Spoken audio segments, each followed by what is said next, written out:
กรกับมังกรยกปีกขวาปีกขวาวายจะไม่หักก่อนทั้งคู่มังกรพาดหัวพาดหางแล้วเอามา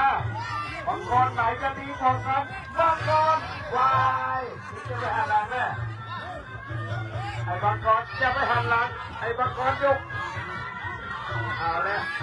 าว่าเอาแล้ว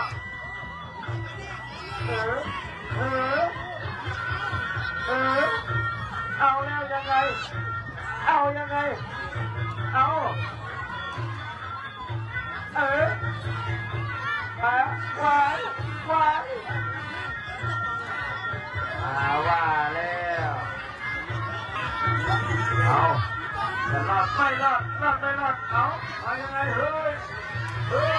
วาย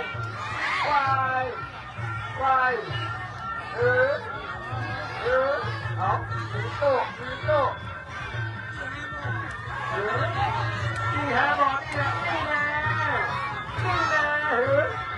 มันอยู่ที่ใจว้ายพอแบบบุ๊กพอแล้วแบบบุ๊ก